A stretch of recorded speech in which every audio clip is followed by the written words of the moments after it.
Hundreds of Americans died in the seconds during which the planes hit the World Trade Center, and thousands more were crushed and torn apart when the towers collapsed. This included hundreds of heroic firemen, the fear showing in their faces, who went in anyway to try to rescue their fellow citizens.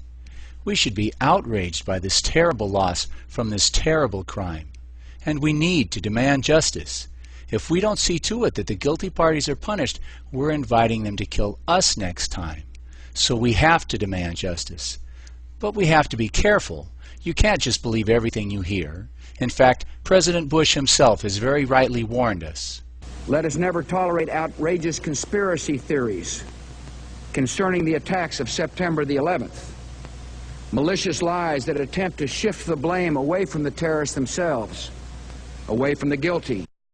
But to millions of proud Americans, it was the president's conspiracy theory about 19 amateur hijackers with box cutters, supposedly directed by some nut in a cave, somehow overcoming the most sophisticated air defense systems in the world, that seemed like an outrageous conspiracy theory to us. As early as the next day, September 12th, millions, literally millions of Americans thought that the idea that the Pentagon had been hit showed that this was an inside job.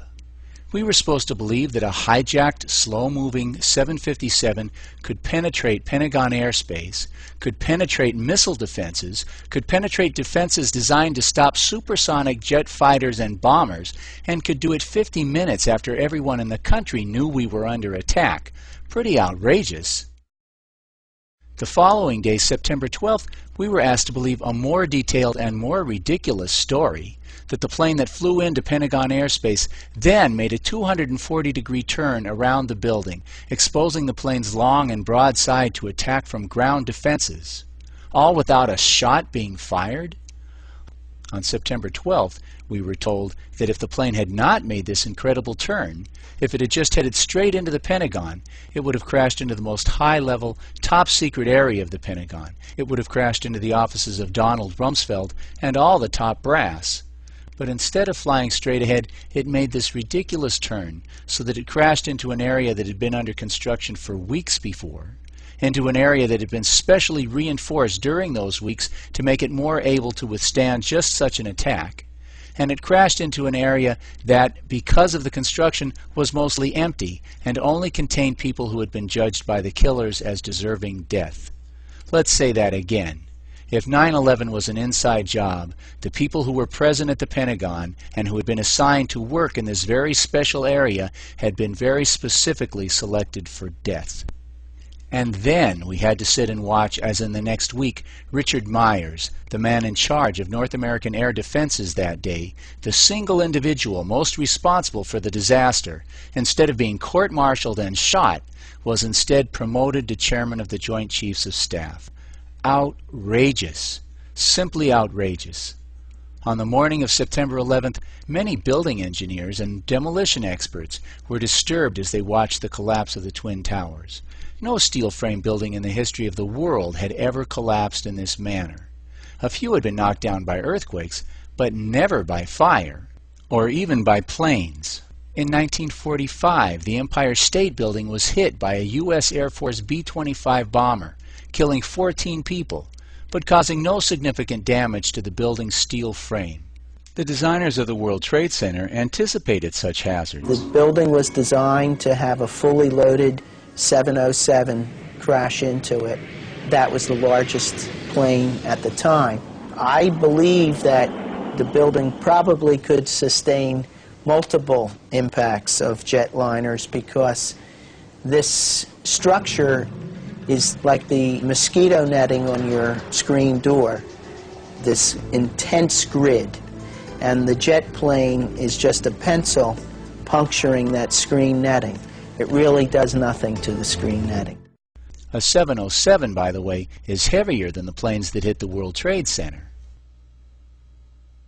And 20 minutes after the second plane crash, when nearly all the jet fuel had been burned up, the buildings just seemed to explode, throwing steel girders weighing hundreds of tons for hundreds of feet, burying them into buildings on the other side of the street. Virtually all of the fuel from the planes had been consumed in the first 20 minutes. Where did all this explosive force come from? But most of all, the engineers were disturbed by the apparent collapse of the enormously strong central core of the towers. An indestructible rectangle of 47 box beam columns made with 4-inch thick steel at the base, tied together with a tight net of more steel girders and trusses, making up the backbone of the World Trade Center. Even if the floors had pancaked around it, after the floors collapsed, we should have seen the central core standing tall, rising out of the smoke. And we do see parts of the core, for a moment, standing in the smoke, before they simply evaporate inexplicably. Buildings have pancaked in the past, but they looked like this, not like this. Why do we see no floors pancaked on top of each other? And so people began to look more closely at the video of the collapse, and they began to see more evidence that something else was going on, that the buildings had been taken down not by exploding planes, but by explosive charges planted in the building. In a professional demolition, you see what are called squibs, where the explosives occasionally vent their explosive force out the side of the building. And sure enough, when you look, you can see squibs going off all over. The specialized explosive used by professionals to demolish a steel frame is called thermate. It is placed in key locations and melts large steel joints in an instant, which is precisely what we see here. Look closely at this photograph. This is one of the box girders of the central core. Look at it. It's been clearly melted. Although jet fuel does not create anything near the heat necessary to melt steel, the physicists and engineers began to find evidence of large amounts of molten steel pouring out of the side of the building, pouring down into the basement, creating incredible temperatures, 1100 degrees at the top of the rubble pile 6 weeks later. Out still on the rubble, it's still, I believe, 1100 degrees. The guy's boots just melt within a few hours. And turning up months later as huge chunks of iron and concrete slag. And slowly, other information began to come out, information that proved dramatically and indisputably the true nature of the conspiracy behind this horrible crime. We learned that at 5 o'clock in the afternoon, Building 7, a 42-story glass and steel structure located across the street from the World Trade Center, collapsed. It was not hit by any planes at all. It appeared to have suffered only minor damage, but nevertheless it simply fell down in what is clearly and classically a controlled demolition. But you ain't heard nothing yet. Larry Silverstein, the leaseholder of the World Trade Center, accidentally told PBS that he had the building demolished. I remember getting a call from the fire department commander telling me that they were not sure they were going to be able to contain the fire. And I said, you know, we've had such terrible loss of life. Maybe the smartest thing to do is pull it.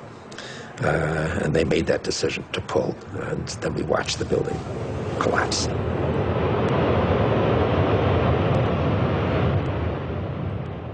Outrageous. Simply outrageous. It takes months of preparation and planning to do a controlled demolition like this one. They had to have put these charges in place before September 11th. Larry Silverstein was kind enough to tell us that they demolished this building on September 11th. And they made that decision to pull, and then we watched the building. But who was they? And are we supposed to think that they didn't have explosive charges in place in the Twin Towers? Of course they did.